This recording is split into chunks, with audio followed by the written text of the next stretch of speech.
All right. Namaste, namaste, family of light.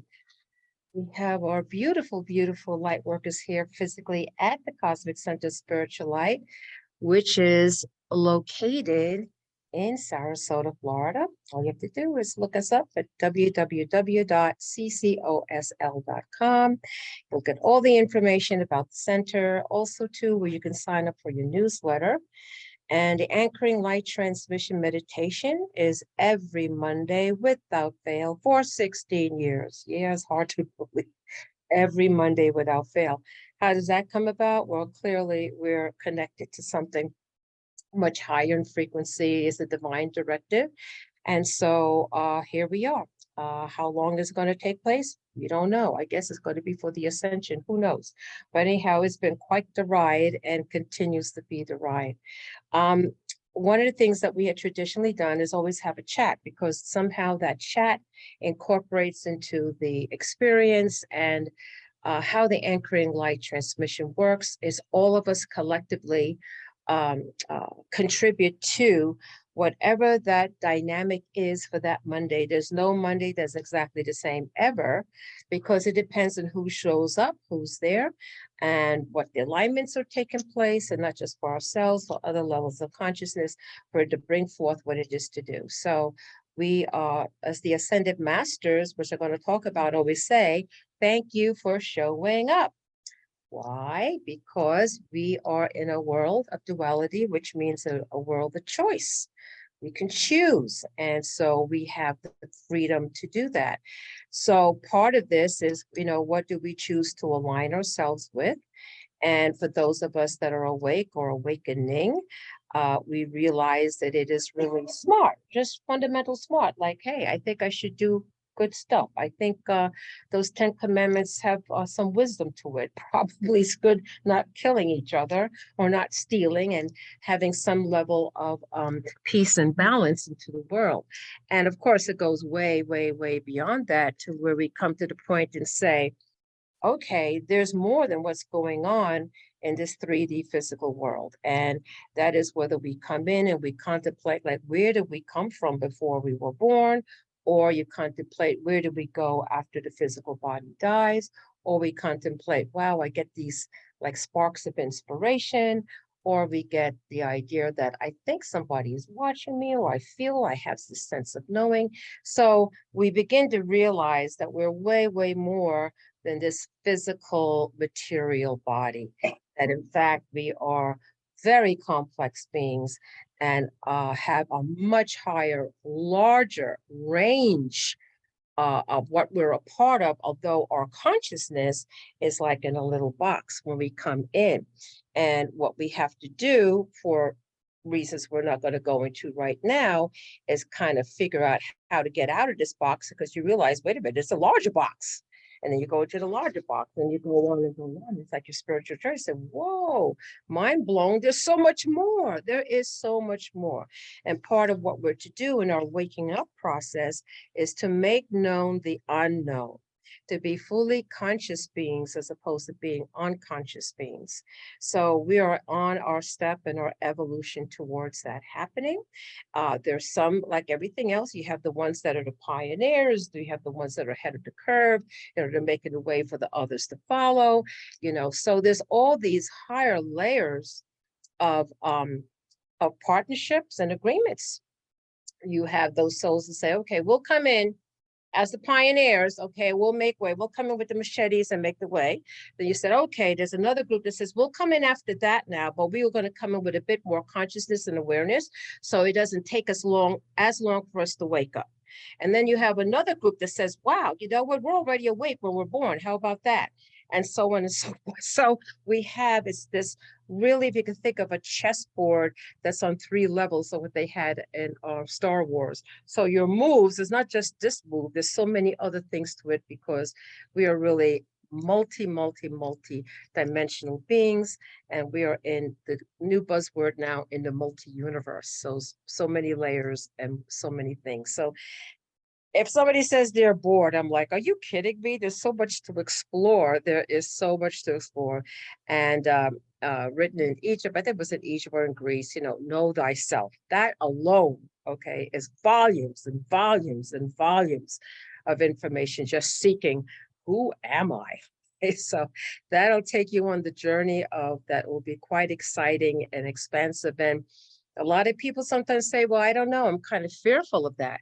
Well, this is a great example I was given is that make known the unknown. If you're planning an amazing trip, where some of us are going to Mount Shasta, that's going to be an amazing trip. But we're going there very excited and wow, expecting what adventure we're going to experience there. No fear, right? So if you apply that to other things in your life, just say like if you're going on a vacation or you're going to go on some adventure. Okay, so when you see perceived challenges that may be fearful, okay, you could switch that and say, wow, I wonder what the adventure is going to be, because it's all about the attitude and how you approach things. So I did want to talk a little bit about the Ascended Masters. And the reason why, of course, they've been around here forever. Okay, we have come to an awareness, of course, that there's much more going on in many levels beyond the Earth, the gravitational part of the Earth, beyond our dimension, beyond our density. There's a lot more stuff going on. If you're listening to this and you're in the Cosmic Center, you already know this stuff. From extraterrestrials, other life forms, other ways they look, other planets.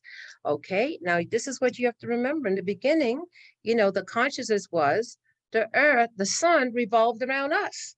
That was the program, or the most recent program, I should say. The Mayans and all of them from way back when, they already knew differently. So did the Egyptians. I'm talking recent history. And so that was, the church. Okay, remember that, also the planet is ruled by kings and priests. So we have to be aware of that. They kind of work together. And we go back into the Middle Ages and, the shamans and the kings and all of that, there's been this kind of interplay with that. But the consensus was in fairly recent history was that the sun went around the earth because the Adam Kadmon, the human, was the thing. It was the it. It was the it thing in the universe. Everything revolved around us. Well, of course, that was complete naivete as we started to go and bring in science. Science is important. Science is spirituality. One is not more than the other. They go hand in hand. Just like how we have the left brain and the right brain. You can't just go one brain part and not the other. Ideally, it's the balance between the two. So this is where we are in our consciousness, is taking these polarities or these perceived differences, same frequencies, just other ends of the pole, and bringing it together into the unified field, into that middle path. That's our job. We don't throw away the science or throw away the spirituality. We integrate the both of them because they're both really going in the same direction, just in different ways and expressions of that.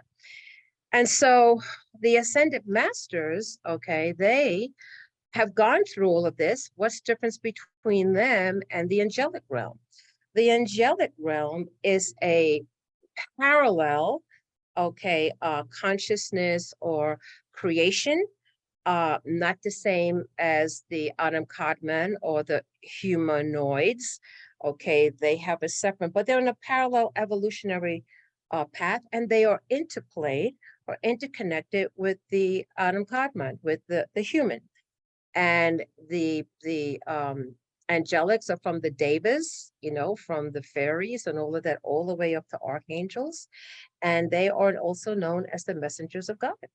They have a very specific role to play, and that's part of what they do. Now, some of them weren't too happy about that, and that's another story of the fallen universe and the fallen world. But right now, we're just talking about the angelics that do serve the highest, the God of gods. And they interplay with the human experience, supportive and helpful. What we want to remember is that we have access to them. We can call for their divine intervention.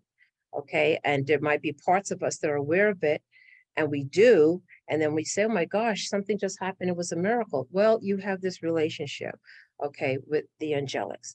Now the Ascended Masters, okay, they too can intercede, help, support, mostly in knowledge and waking up. They're like, wake up, here's the path. This is what I did, or I have this particular aspect of the Godhead, okay, that I really developed. I really developed, like Kuan Yin, okay, compassion. I really developed that. And that was my road to ascension, was compassion. All right. You have the other ascended masters, the divine will, the Ray One, that's El Moria, that divine will has those qualities, and that person really developed that quality. So the ascended masters have had the ascended masters connected to our earthly experience, because there are other ascended masters, other planets, perhaps we're talking about here, is that they have gone through the earth experience. They have. So they understand, they get it, they know what's going on. And, many of them could say, we're just going to move on to our next evolutionary process for ourselves, because it's ever ongoing. But they have said, because they have that higher heart of compassion and unconditional love, they're staying to make sure all of us get through the ascension process.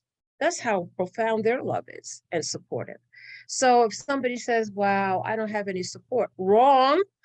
You have all these radiant beings, okay, that are supportive. And let's just add in too, as we talked about the angelics, we talked about the ascended masters. What about our ET cousins that are out there, okay, that are in alignment, okay, with the ascension, with the light, with love, okay? So that is a huge, huge myriad of support that we have. And the ascended masters, okay, they come with compassion, because they understand what we're up against, what the challenges are, to get through our fears, that we're in a physical animal body that has its own passions, sort of competing with the spiritual side of ourselves. How do we get to balance that? And what are we going to give our attention to move forward in the ascension process? And then we become aware that as above, so below as above, that we have to be discerning on so many different levels, not just this level, because we're part of something even greater and grander than that. And discernment is needed there as well. So we can learn by examples of their lives and what they did, and that can help us. Or we absolutely now can have a direct connection to the ascended masters. And as you walk on your spiritual path, you'll get inspiration, you'll feel energy, you'll get chill bumps, whatever it is, that there's a communication going on this higher level of yourself that you can interpret on the physical level, but also too, okay, in your dream state, in your meditation, okay, it's now evolving, and it comes in different ways to different people. But no matter where you are and how it comes to you, unique to you, it's going to increase and it's going to evolve more. Okay, so now there's a few that has direct contact. They can see them or hear them, clairaudient or clairsentient, clairvoyant. There's different ways of it doing. All of that is going to be increasing over time. Why? Because the veils are thinning. They are really, really thinning. And so you be open to the guidance that comes to you in its own unique way to you. The first thing is that for the ascended masters, okay, and whoever you want to align yourself with, I do the whole group. I'm like, hey, everybody. But most certainly there's Jesus the Christ, there's the Buddha, there's Mother Mary, there's so many others, and there's one really in this highest form, one collective of love, of unconditional love. But just like how you have a person that could be a father and also a husband and also a doctor, and also they play golf. These are all the different aspects. Okay, so there's not only one thing. There's many array, like how you have the 7 rays. Okay, the 7 rays. The 7 rays is all one white light, but there's broken up into many different aspects. So that's the way of looking to it.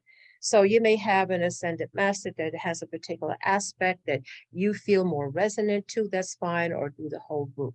It doesn't matter. But the idea now is that we start paying attention, start thinking about the angelic. Start thinking about the ascended masters. Start thinking about radiant beings, okay, that are not physically in this 3D density.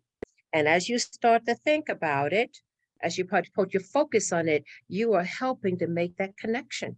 And it really does work, because you could be thinking about something and all of a sudden the communication will come with divine synchronicities. You speak to somebody who mentions something, or you read a book, or you come across something that is indicative of what your thought was. So answers do come, just be alert in how they come to you.